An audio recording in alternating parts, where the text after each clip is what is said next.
Coming up on this episode of Nintendo Cartridge Society, how many Kirbys is too many Kirbys? It's dangerous to go alone, so the Nintendo Cartridge Society goes with you.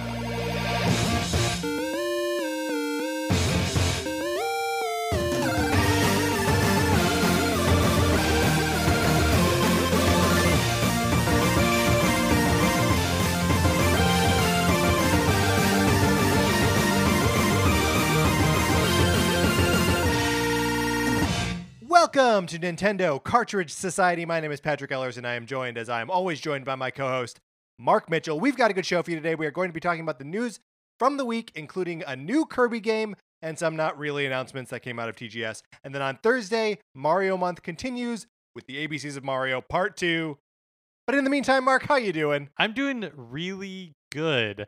I had a quarantine haircut over the weekend. I'm wondering. It looks like you also. Okay, yes. yeah. Did you do the top yourself, or did you have Sarah help you out? I mean, it's tag teamed a little bit here. I also didn't shower today, so it's kind of got yesterday's hair goop in it. So it's a little bit more stickety uppity than I would normally like it. How are you feeling about your which is this your third or fourth quarantine haircut? Oh man. Okay, so top.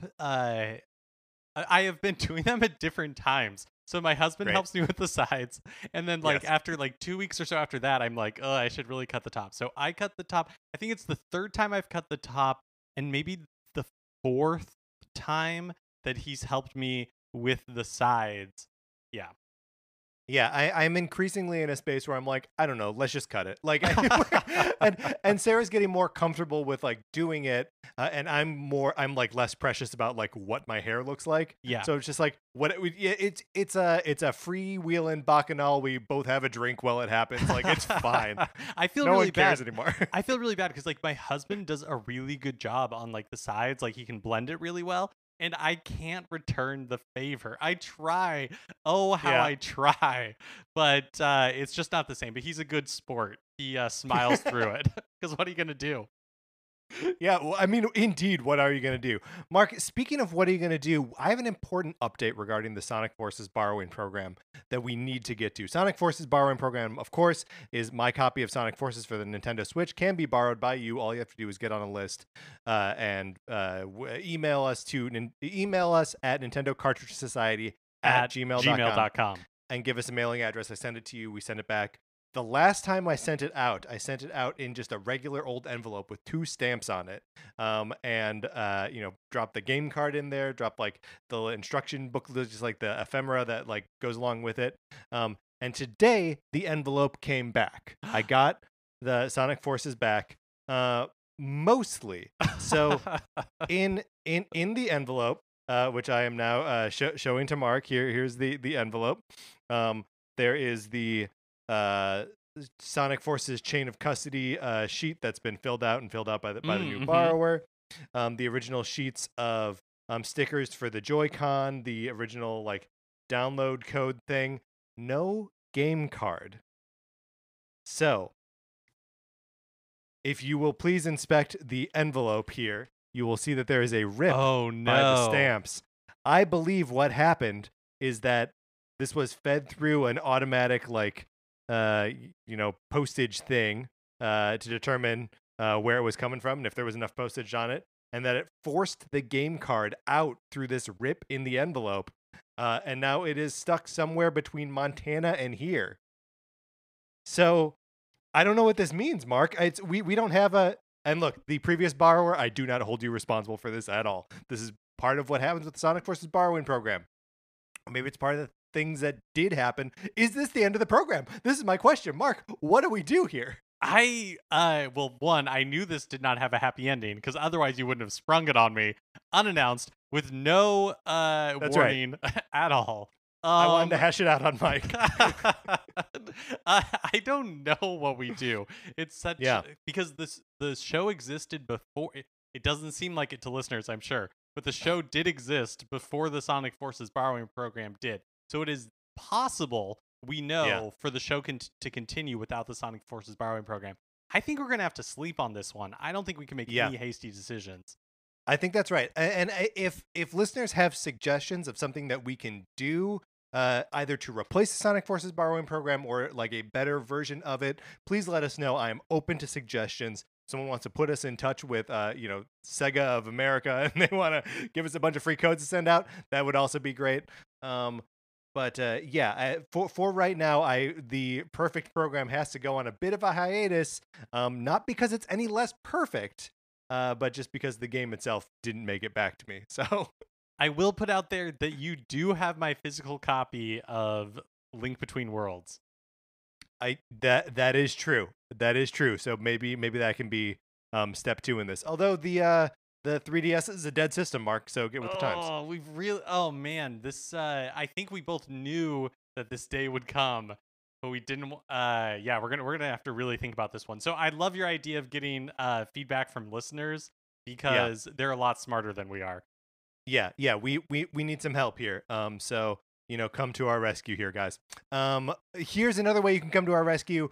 We are celebrating Mario all October long for his 35th anniversary. Was it in September? Who cares? It's also in October.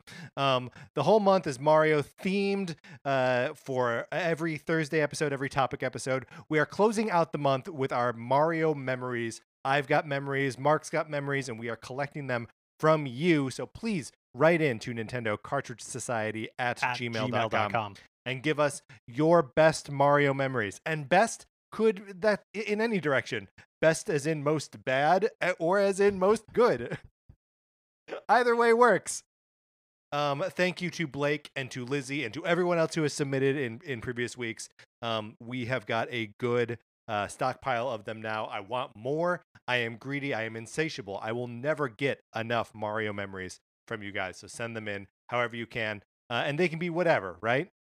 Yeah, absolutely. Like I've said before, they could be an epic poem. They could be a tone poem. They could be something that's not even poetry if you really want to go in that direction. Whoa. I will confess most of the memories so far have been prose. So that means there's still room for sonnets. You won't be like just submitting yet another sonnet if that's what you want to do. And no dirty limerick so far. So, but watch it with those because we we try to keep things relatively clean on this show. One more thing before we hop into the show. It is almost October, which means it's almost November, which means it is almost time for you to vote for Joe Biden and a bunch of other people. But man, that top of the ticket is important this year. So just urging everyone to make sure that you go and check your voter registration, make sure you have a plan for how and where and when you're going to vote, and just make sure that we get all that done. Because, we're staring down the barrel of an existential and or constitutional crisis here, and we just need to, wallop Trump good. Otherwise, he may elect not to acknowledge the election results. Yeah, and the other thing that I would add to that is, like, if you know a young person and you're not sure if they are registered to vote or if it's their like first election, please be that person's like the person that they can turn to answer questions about voting, because if you have not done it before, the process can seem overwhelming. And so take that person under your wing, help them get registered, help them fill out their ballot, help go to the polls with them, whatever it takes. Yeah. And as always, I did say the top of the ticket is super important this year. As always, the rest of the ticket is also important. So, read up on whatever local ballot measures or people running for smaller offices in your local area. All of that is super important, and you can actually make a difference in this election. It's going to be a big one, and I can't believe it's 35 days away from the release of this episode. So, strap in, everyone. we got some work to do. All right, Mark, are you ready to talk about what we've been playing this week? Yeah, let's do it.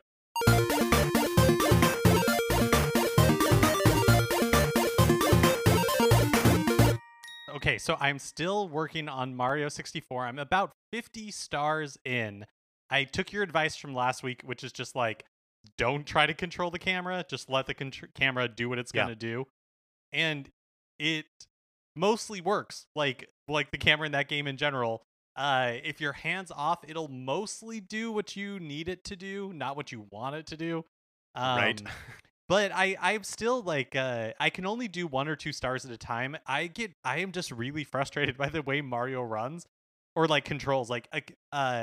There are moments in that game where I'm like, wow, this is like so much fun. I'm really enjoying it. And times where I'm just like, this should not be this difficult. Why is it this difficult? Either the camera's too close, or it's like stuck behind a wall, or Mario's just like not doing what I want him to do. But overall, I am enjoying it. I also went back into 64 to pick up a few more stars.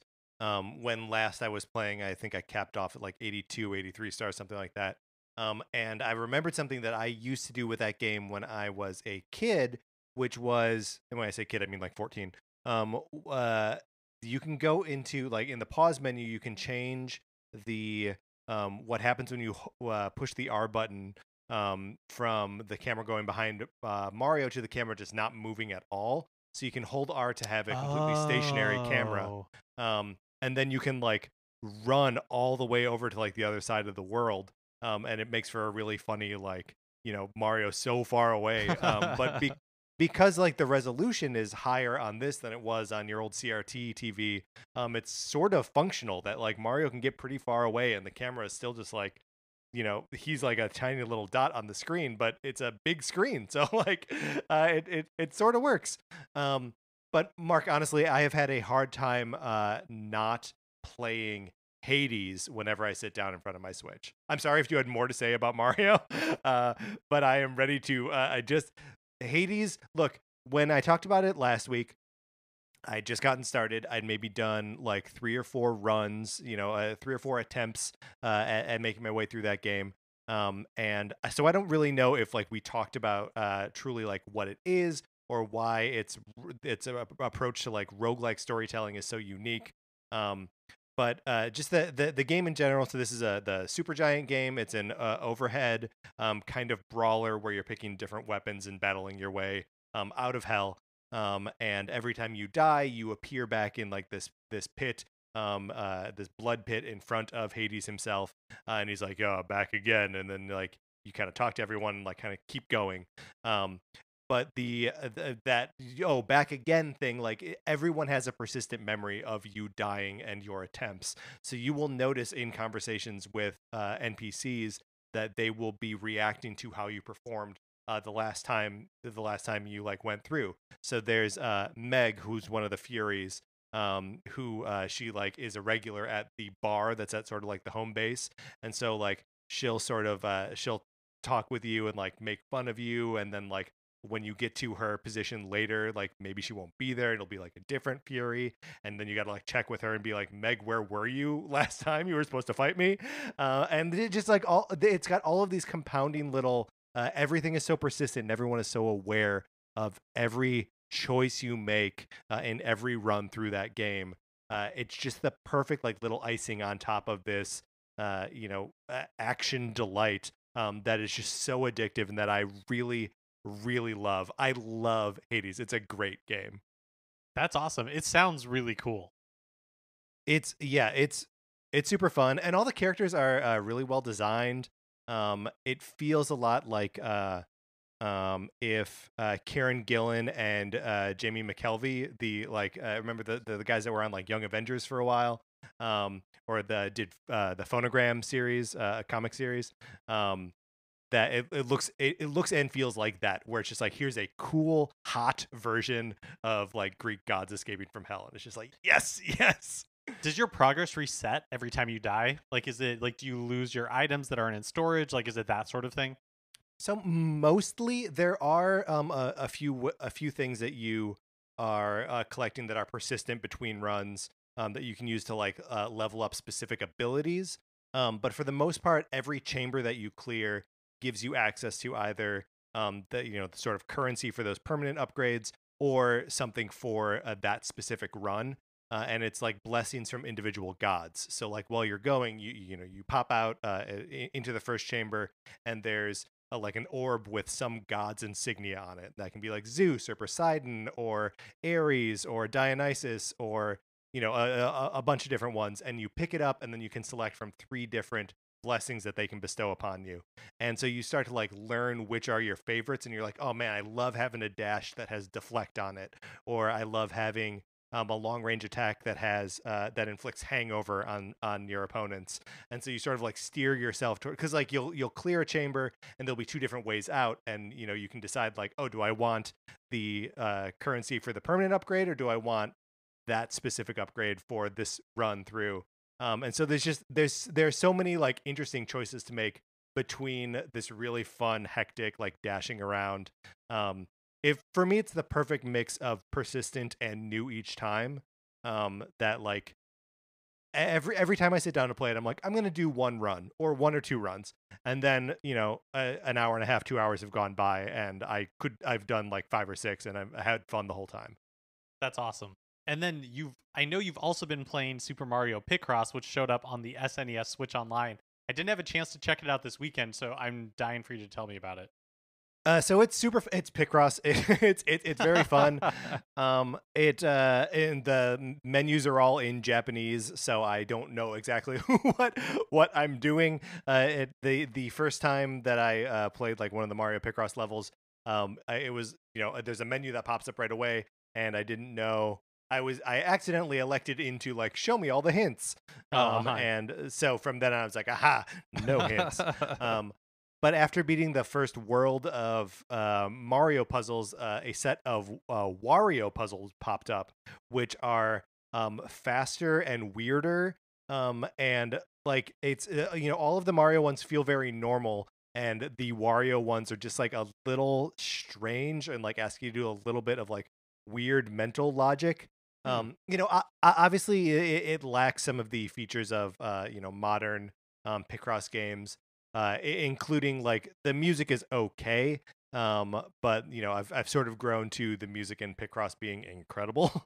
And so this is just sort of like, you know, like halfway between that. But it's nice. I like doing Picross and then having like Mario at the end of it. Excited for me to have done a good job at Picross. Are all the puzzles Mushroom Kingdom themed? No, none of them. Yeah, the first set of them are all like Japanese kanji. Okay. So it's yeah, I barely related to Mario at all. It's all like the in between stuff, and when everything is grouped into worlds. So when you beat like a set of maybe it's like 16 puzzles or something like that, then like there's a message from Mario. And it says congratulations in English, and then a bunch of Japanese. And I'm like, well, I don't. Got it. So it's not like you're like, there's no like connective tissue. You're not progressing through these worlds towards Bowser or anything like that. I mean, not that I know of, unless unless it's stated explicitly in the text that I have no idea because I can't read it. I've also been playing more of Just Dance 2020 and Ring Fit Adventure. I've been using Ring Fit Adventure mostly for like the not the like story mode. I've just been doing it to get more like cardio in. Same with like Just Dance 2020. The thing with Just Dance 2020 is very quickly you realize that a lot of the it feels like, I don't actually know how many songs come with the game itself, but it feels like it's not that many. And then they have this like Just Dance Unlimited, which is the service that you can sign up for. You can buy like a subscription. You can buy like a 24-hour one, a 1 week, 30 days, or a year. And you get like 30 days for free if you sign up for Ubisoft's like online account thing. But I did it. They got me. They totally got me because I was like scrolling through the 500 songs they had, and I was like, yes, I want to do that one. So, you know, like I signed up for the free subscription, if nothing else. What was the song that put you over the top that you were like, all right? They have a bunch of ABBA songs, and I'm like, I 100% want to do this. Yeah, no, that makes sense to me. That's a good thing to cave to. Are you doing any of the rhythm stuff in Ring Fit Adventure? No, I think it's bad. Yeah, it's not great. I've done it a couple times, and usually I'm like, I don't want to do this. So are you using it for like the passive thing, or are you just doing the? No, so I'm trying to remember what it's called, but it's basically just like workout mode where you can like custom, where you can like, it has the list of all the exercises, and you can there's like you just build your own like custom exercise. And I've just been doing that, so I can skip like, I don't need to do like the story bits, like I don't want to go to the store or anything like that. I just want to do like the some of the exercises and be able to pick the mix a little better. Yeah, I find that doing the adventure forces me to do exercises I wouldn't want to do otherwise. Like I don't want to plank, but like it's gonna deal with damage to all of these bad guys, so I do it. But you know, I have an alarm set for 7 o'clock Monday, Wednesday, and Friday. And I would say I flake on half of those. So I just hear it buzzing in the other room and I'm like, no. But I still like it. Okay, that's what we've been playing this week. Let's get into the new releases and what we might be playing next week.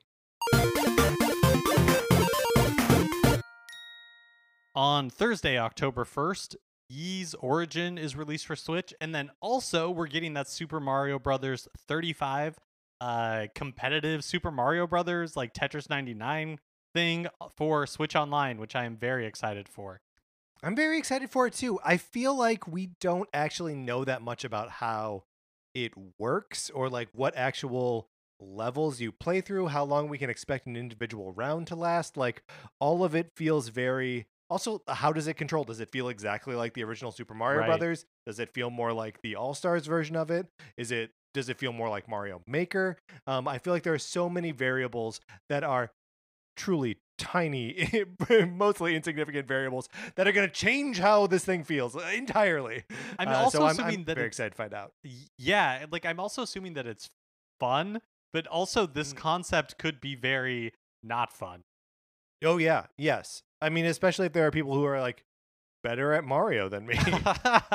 Perish the thought. And then on October 2nd, we're getting the Joker and Hero amiibo. These are the Dragon Quest 11 amiibo for Super Smash Bros. Ultimate, finally being released on October 2nd. Yeah, Persona 5 and Dragon Quest 11. Oh, yes, Persona 5. Yes. Right. Do you know why I was confused? Is because there's like the Monster Hunter Joker spin-off series. Right. So you thought it was Monster Hunter? Or wait, is that Dragon Quest? Oof. Yeah, we're in deep Quest. now. There's a Dragon Quest Joker spin-off series. That is what I thought. Monster Hunter, not related in the slightest. Do we have we seen the amiibo for the other 3 and I guess now 4 characters? Because we have the arms character whose name I can't remember right now. Min Min, that's right. But we're still waiting also on Banjo and Terry and Byleth, right? Oh yeah. No, as far as I remember, which is not that far. As far as I remember, we haven't seen anything about them.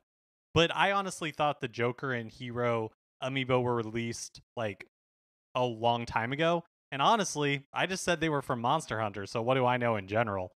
Hey, great point. I would look. I, as everyone knows, am now a huge Dragon Quest fan, having only played Dragon Quest 11, and I think this may be an amiibo that I need to get. Right? Does that track to you? Does that feel true to you? Yeah, that feels very right to me. Okay. Dang. All right. So I guess I gotta. Sorry. do that. No, I mean can't you're right. lie. Yeah. All right, Mark. Is there anything coming out this week that you're other than Super Mario 35? Like it is Ys Origin something that is that a prequel to the Ys series or is it just like the first one? What's happening guessing it's just the first one, but again, totally a guess. Super Mario Brothers 35. That's what I'm looking forward to. Yeah, that'll be fun. On Thursday, let's all play Mario against each other. All right, Mark, let's close out the new releases. Now it's time for a regular segment on our show. It is time for 433. In 1952, American composer John Cage wrote a piece called 433, wherein a performer or group of performers didn't play their instruments for 4 minutes and 33 seconds. For the purposes of this show, our instruments are talking about Nintendo. So, for the duration of one performance, 433, Mark and I will talk about something not at all Nintendo related, thus fulfilling the contract of the piece. Today, Mark, we are starting a new theme for 433. We are doing all spooky 433s, I guess, in celebration of October and Halloween. I know it's not October yet, but we're doing it now. The first topic is, if you were a ghost, who or what would you haunt? Mark, you've spent a little bit more time with this question. Do you have an answer for this? So I know offhand that it would not be an opera. I don't think I would. I don't think I'd do a theater in general. And it's tough because theater people are super suspicious, and so if you're a ghost and you're in a world where like haunting is real, then those theater people are going to know how to ward you away, right? Right. They're going to have some like little bauble that they all kiss at the beginning of the show, and then you can't interfere, or something. Well, we all know that like massage circles, ward away ghosts and spirits. That's right. Trust falls, all of that stuff. You wouldn't last a minute. So I think probably like theaters are right out. Maybe I think I would fit in at like an airport. I think I could haunt an airport pretty effectively. Wow, that is depressing. Why would you want to haunt an airport? I don't know. That means you spend the rest of your existence at an airport. Mark, pick a pleasant place. You're right. No, you're right. That's a bad idea. The last year I for my friend's like bachelorette party weekend, we went around to some like haunted places in Northern California. So and haunted like loosely, we went to the I forget the name of it now. The Winchester Mystery House. Winchester House of Mystery. That's right. Sarah Winchester's crazy mansion that just keeps building on top of itself. And everyone's like, and her ghost haunts the thing. So like that was cool. I don't think I would want to haunt a crazy house like that though. But we also went to Alcatraz. And Alcatraz is pretty cool. And there are lots of like hidden places just like out of reach. Like off paths that like you can't go to. And I think it'd be fun to haunt Alcatraz so you could see those parts. Okay, yes, that would be cool. But again, do you want to spend your entire life in a prison on Alcatraz? How about what if we haunted that Outback Steakhouse like on Victory Boulevard, like in Burbank? That's interesting. There's a Nordstrom Rack right across the street, so we could technically like kind of haunt both. Well, okay. How about this? How about we haunt Gower Gulch? Oh yes, there's a Denny's. There's that car wash. Not only that, out of the closet. Yeah. So for those of you who don't live in LA, Gower Gulch it's on Gower and Sunset, 2 streets in LA, and it's a strip mall, but it is Western themed for some reason, and no one knows why. It's perfect. It's like part of an amusement park, but it's just in the city. It doesn't make any sense. I would love to spend the rest of eternity at Gower Gulch. I think this is a great idea. I think you're right about like theaters in general and like opera halls being sort of out, but I think a regular concert hall might be neat. If you're just a place where there are where like the symphony plays or like choirs perform or whatever, then you could live your life like the pigeon lady from Home Alone 2, and just hear the best music in the world every night. Oh yeah, that sounds nice. And then like the occasional like middle school choir or something. Yeah, I mean there'd be stuff you would have to put up with for sure. But so part of this question was who or what would you haunt? Is there a who that you would be interested in haunting? An individual? This one's tough. Yeah, this one's tough. I think I could do like a friendly ghost thing, right? Like if I'm like helping people, so I don't know. You're friendly in life, so right. Like they forget to turn off the stove, and so I'm like, okay, I like get up from my ghost chair, walk over, like turn off the stove for them. But I think like as nice as that would be for them, it would be tiring for me. I don't even know who that person is. Maybe you. Yeah. Maybe that's what I would do. I would go to like your house and turn off the stove if you left it on. That was the applause, by the way. Earlier in this, we are accompanied today by pianist Kyle Shaw, and we'll get out of this segment in a second. But earlier you said we could just haunt, and then the Outback Steakhouse. In this scenario, were we ghosts together? Oh yeah, 100%. Do we still do this show in the afterlife? Yes, and we retrieve your like copy of Sonic Forces from the afterlife. I love it. All right, Mark, let's get into the news. So at 6 a.m. this morning, Tuesday, September 29th. So probably after you have listened to this, or before you have listened to this, then this piece of news is already out. So we're just getting out ahead of it now. At 6 a.m. this morning, new information about the Crown Tundra DLC for Pokemon Sword and Pokemon Shield was revealed. We don't know what it is, but it happened. So this is very interesting. I think it'll be fun to see what we've known that this thing has been coming for a while. Mark, do you think there's any possibility that this is probably all that this is, right? But it means then that we are sort of at the bound or at the boundary of like what the new Pokemon is for 2020, right? There's something new Pokemon mainline every year, and this year it is the DLC for Sword and Shield, which sort of starts the next ticking clock to what's the next one going to be? When are we going to find out what the next one is? Do you think there's any kind of tease of that, or do you think this is just going to be like, here's the Crown Tundra, here's when it's coming out, and that's it? I think it's probably just going to be that. Is my guess. It is crazy to think that that there will be something new Pokemon next year. I mean, I guess Pokemon Snap was already announced, but as far as like, games that you're like, oh wow, there's a new Pokemon this thing. It is weird that we're like, is it going to be a remake? Is it going to be a direct sequel? Is it going to be a whole new generation? They don't do generations that often, right? Yeah, I mean they tend to it's tough, right? Because between Sun and Moon and Sword and Shield, there wasn't that much time really, right? Like there was just the Ultra version, and then Let's Go, and then bam, here's the new one. So it's probably not. This would be fast for a new gen, but not like astronomically so.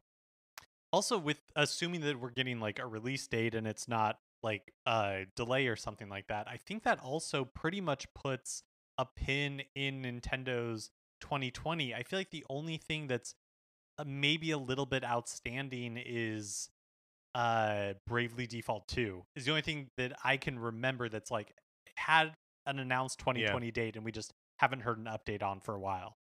Yeah, and I wouldn't be surprised if Bravely Default 2 goes to next year anyway. Just because we haven't really heard anything about it. This could if they are revealing the release date here at the end of September, it could be like a December release, right? Like first or second week of December, something like that. Yeah, I guess it could. I mean, based on zero information, I'm assuming it's going to be the first couple of weeks of November, but there's no reason to speculate on it because, again, by the time most people listen to it, they will know how wrong I am. It's already been decided. That's right. Hey, Mark, great point. The first Animal Crossing New Horizons update for fall has been announced.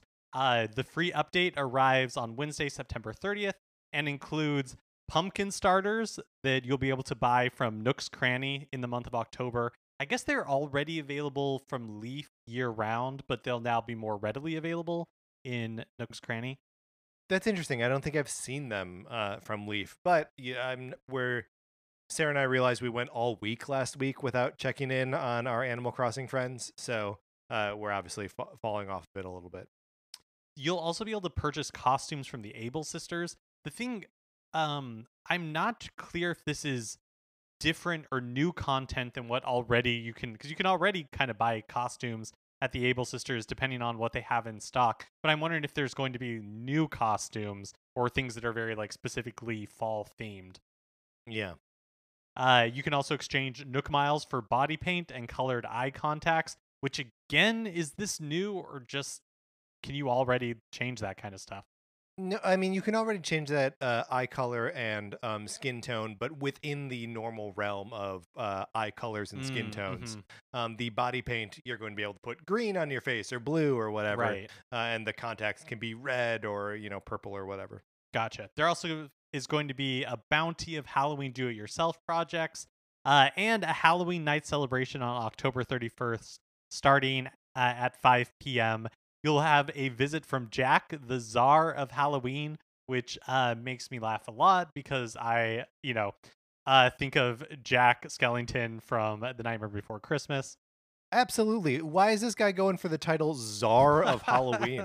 That's very specific. That is Czar? very specific. Czar of Halloween?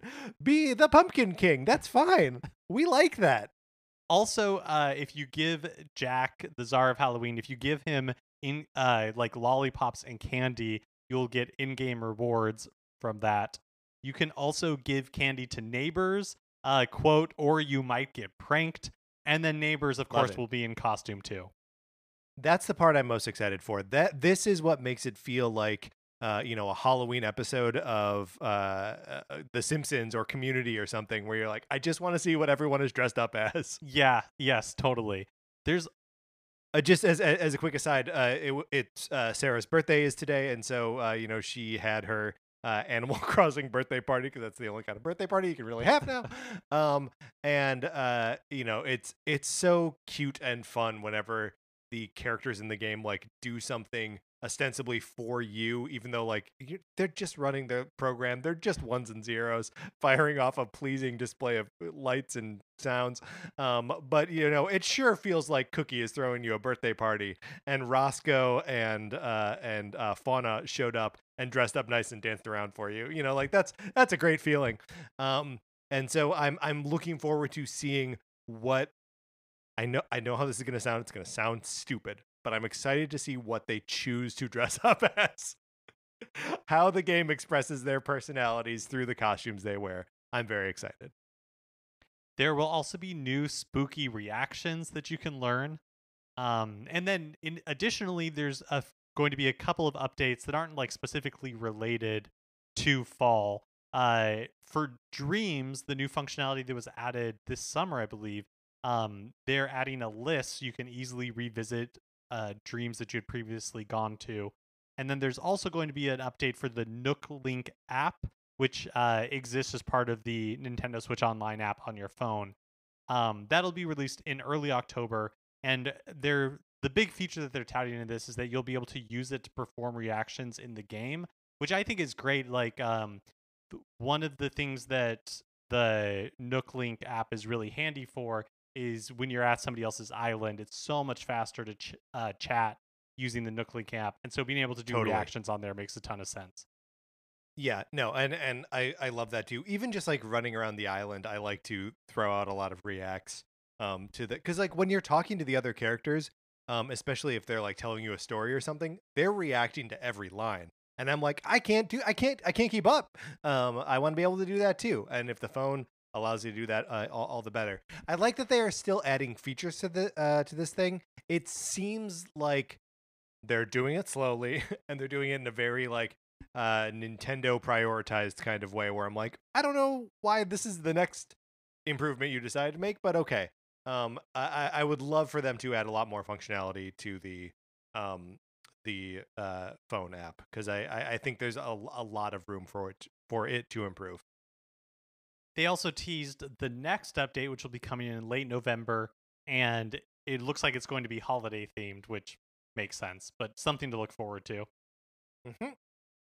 Last Wednesday, Nintendo surprise dropped a brand new game for Switch, Kirby Fighter 2. It'll set you back $20. So the first game in the first Kirby Fighter game started out as a mode in Kirby Triple Deluxe, and then was eventually released as a standalone download title on the 3DS. And so now you have Kirby Fighter 2 coming for Switch. They're marketing it. The tagline is Kirby versus Kirby versus Kirby versus Kirby. You can have 4 Kirbys going at it. It looks very much like Smash Brothers, but Kirby. Yeah. How? Forgive my ignorance, but how is this different from Kirby Clash, which was another Kirby game announced for the Switch, or that came out on the Switch? It was like the free-to-play one, and again, maybe it's your 4 Kirbys fighting bad guys. I don't know. Remember. Yeah, no, that's a good point. I I feel like probably the difference in this is that it has that sort of like battle royale mode where you can fight each other. That's like part of the Yeah. hook of it. And I don't think that's the case in Kirby Clash. I think Kirby Clash is all about just beating like the next big boss that they put in front of you. I don't know about you, but it feels weird to me that Kirby has so many of these games that are like beat stuff up that are so are so based in like hand-to-hand combat. Does that feel weird to you? It feels weird to me. The part that feels weird to me is that like they keep making these Kirby games and then it feels like they just like toss them out. Like that Yeah. there's like all of this Kirby stuff. Like yeah, Kirby Clash, this, and then it's just kind of like ingloriously dumped. Yeah. Well, because like, what's the marketing plan for a not, full fat Kirby adventure game? Like, I don't know what it is. Right. It's just like, oh, here it is, play it or don't, and see you later. You know what I was thinking about just this last week, and I think it was probably like in the afterglow of the 3DS is no longer being produced. It is now like a dormant system, a dead system, if you will. That there are a number of series for which Nintendo has an awesome entry in that series that are now trapped on the 3DS. Kirby's got Planet Robobot. Zelda has Link Between Worlds and, to a lesser extent, Triforce Heroes. Metroid has Samus Returns. Kid Icarus has Uprising. Fire Emblem has the good one, Awakening. So like it seems like they could bring a lot of those games over to Switch with like minimal upgrades, and that they would sell well. Not that the 3DS didn't already have a chance to move those games, but like I think people would buy a lot of them again. Yeah, it is interesting to be at this point because I agree with you where it's like my expectation almost is that, like I am able to play things in perpetuity. I think like, Yeah.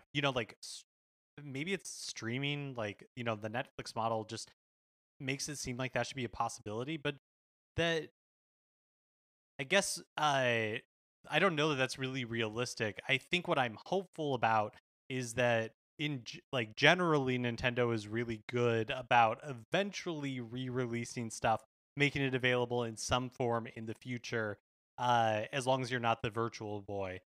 And so I think like I don't know that it'll happen on the Switch or even the Switch successor, but the DS and the 3DS were such huge successes and those games were so well regarded for the most part that I don't imagine they're going to be trapped on the DS and 3DS forever, or at least Yeah. most of them won't be. Like I think eventually we will get a Link Between Worlds or like on the DS like the other Zelda games. I think we will eventually see them on other platforms. I don't know what form that takes. Like I don't expect it to happen on the Switch. Yeah, it is really interesting to consider like that the Switch isn't like a super great platform for playing games from the past. There are obviously a lot of different collections that other publishers are bringing to it. But as far as like home consoles or their handhelds are concerned, there's obviously the NES Switch Online and the SNES Switch Online, which are decent libraries. But like there's no Game Boy, there's no Game Boy Advance. I don't think we'll ever see a DS or 3DS. It's weird to not see really any of that from Nintendo coming forward from their handhelds.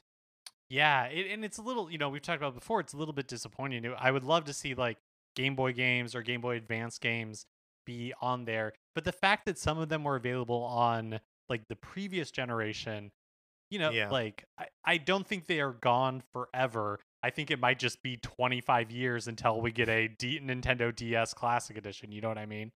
Yeah, totally. I mean, I would think that there would at least be a market for Game Boy Advance specifically, because the only place that was available as like a virtual console was the Wii U, which is they ported everything else from the Wii U. Why not why not port the virtual console as well? I know the answer to that is because they can keep it and control it.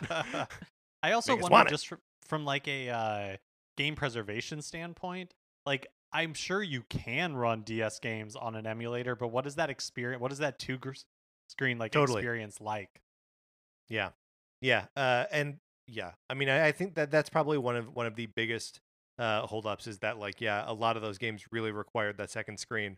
But man, if I could play Kid Icarus Uprising on my Switch and play it with dual stick controls instead of, tapping on the touchpad to fire with Pit's arrows and stuff, like, yeah, that'd be so much better. If you've been waiting to download Jump Rope Challenge from the Switch eShop, you don't want to wait too much longer. When it was revealed, Nintendo announced that it would be available for a limited time, and now we know that it's only going to be available until the end of September. So you just have a couple of days to download it if you haven't yet. You should do it. It's super cute. Play it 3 or 4 times and then never touch it again. But it's free, so why not do that? Yeah, I it haven't is. even I know we talked about like there are new costumes for the rabbit, and I was like, oh, that'll be super fun. I'll go in and put him in one of those costumes. I have not done it. I mean, it's a cute like side project that a few people from Nintendo put together. I think it's interesting that they are delisting it at all. But what are you gonna do? Last week, Nintendo made the surprise announcement that the Animal Crossing New Horizons Special Edition Switch would be coming back into stock. Interesting. Yes. GameStop has already sold out, but no surprise. But it seemed like when I was checking earlier this evening, it seemed like Best Buy still had stock. So, I mean, if you need a reminder of how cute this thing is, it's super cute. The dock is like a really appealing cream color. It has like a blue ocean with the nooks on like a little island, and then the Joy-Cons are really pleasing, like green and blue. It's all just very like calming and cute and wonderful. These things were gone like immediately when they were initially revealed, and so it's kind of a surprise to see them many months later bringing back an unknown number of these. Do you think they just like found a couple pallets somewhere, or do you think they did another limited run?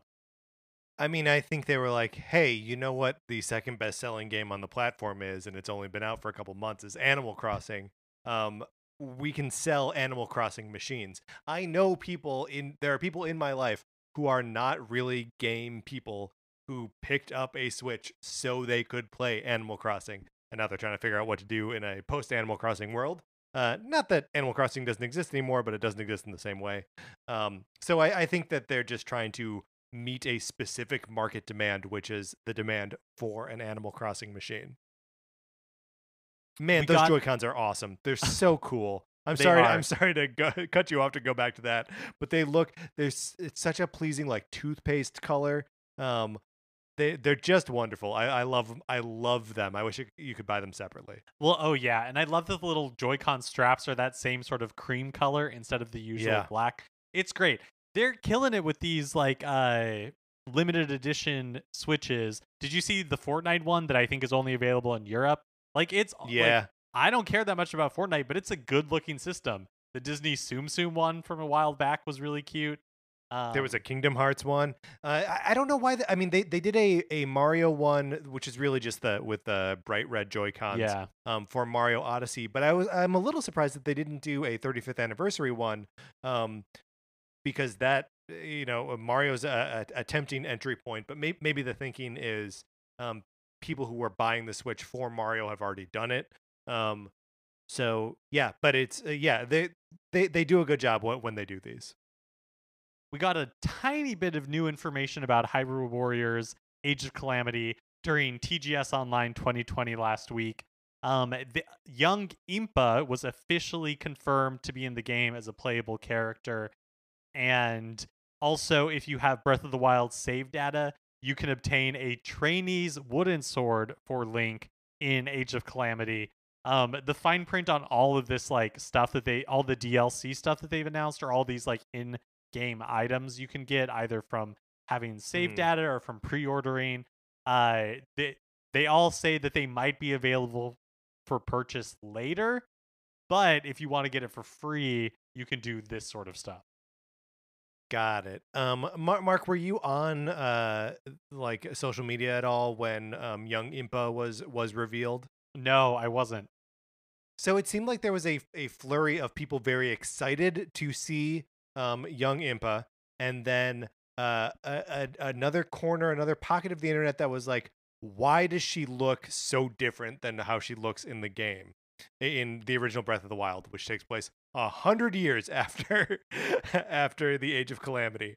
So I think that's it. Is that 100 years have passed? But I saw people citing like, why is her head so much bigger than the rest of her body? And it's like, well, it's a cartoon design. Like that's the way these Zelda characters are designed. I don't know what to tell you. But yeah, it seemed like there was a brief flare up of like, oh my gosh, we stand this character in a very like Pearl and Marina, or in a very Horny. I like, think the word you're looking for is horny. in a very horny way. I was trying to tiptoe around it, but the internet got a little too horny on this one. So I just want to call the internet out and say, like, we can have a new female character who's cool. You don't have to be horny about it. It's fine. If you haven't gotten enough Muso by that point, Dynasty Warriors 9 Empires was also announced by Koei Tecmo at TGS Online 2020. The game will be coming to Switch and pretty much every other system, including PC, in early 2021. 2021 will be the 20th anniversary of Dynasty Warriors. Is this a big time or a good time for the Warriors franchise, or are we just all suddenly paying attention to it because of this Breath of the Wild game?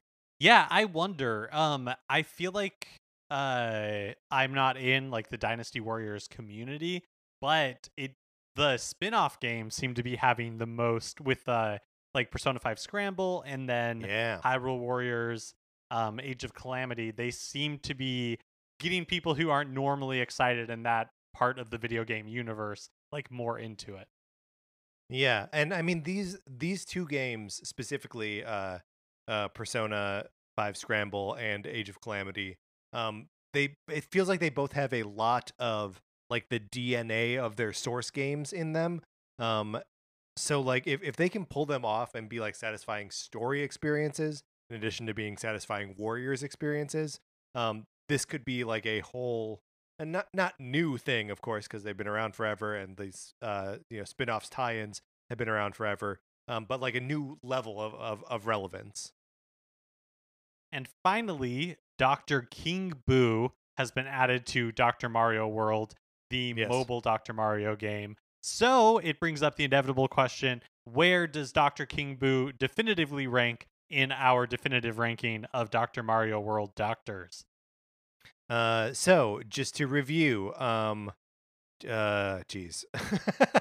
There are, how many doctors do we have here? We have 38 doctors already ranked from worst to best. Mark, just what does your gut say? Is Dr. King Boo a good doctor or a bad doctor? Let's start there with a binary. Good doctor, bad doctor. So, oh man, I'm going to say probably a bad-ish doctor. I don't think the worst doctor on our list. I am a little skeptical of royalty that is also a practicing doctor. Yeah, I mean, even though we rank Peach and Daisy high, and they are princesses, for whatever reason, a king seems like a less reliable doctor than a princess, and I don't care to defend that opinion. I just know that it's true. So we are there other undead characters in here? Because I think that's an important thing to take into consideration. I think Dr. Dry Bowser is ranked 23rd. He's 23rd on our list between Dr. Waluigi and regular old Dr. Bowser. So we did decide that Dr. Dry Bowser is better than Dr. Bowser. But so I guess this raises the question of like, is that around the area that Dr. King Boo should be? Yeah, I think this is the right area. I think like a real good gut check is like, who would you rather see? Dr. King Boo or Dr. Dry Bowser? Okay, great place to start. So far, I think I would rather see Dr. King Boo, personally. I think so too. So then what about Dr. Waluigi? Great question. I feel like Dr. Waluigi is gonna... Jeez. He's going to give me like he's going to gas me. He's going to take my wallet, I think.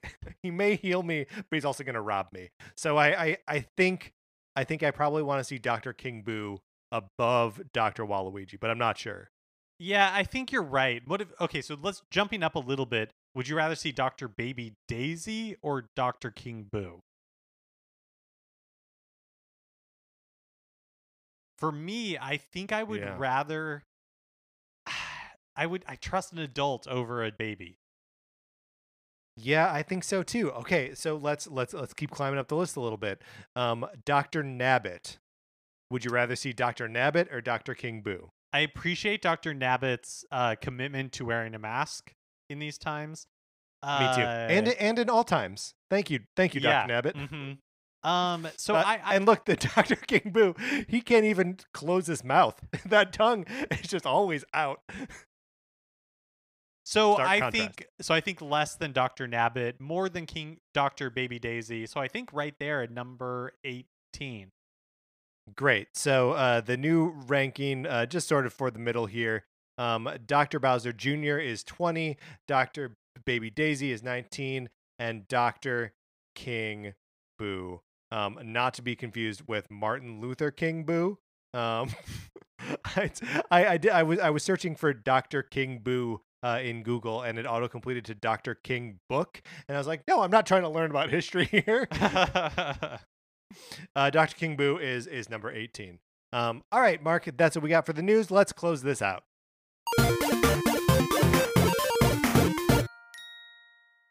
Okay, that's going to do it for this episode of Nintendo Cartridge Society. Remember, please rate, review, and subscribe on Apple Podcasts. If you like the episode, you can share it on Facebook or Twitter or wherever you share stuff. If you want to, you can follow us on Twitter. I'm at Patrick_Ellers. Mark is at MKE Mitchell, and the show is at Nincart Society.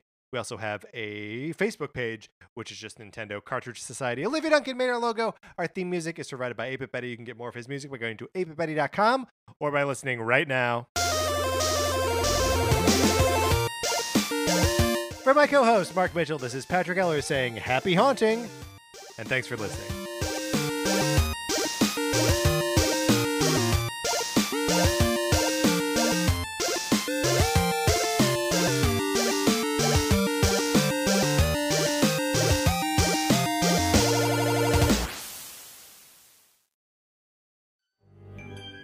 Hi, this is Adam Peacock from My Neighbors Are Dead.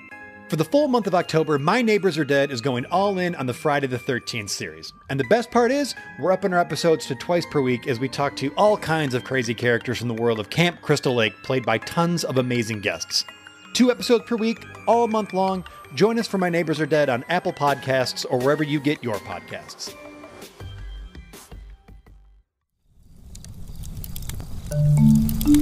Campfire.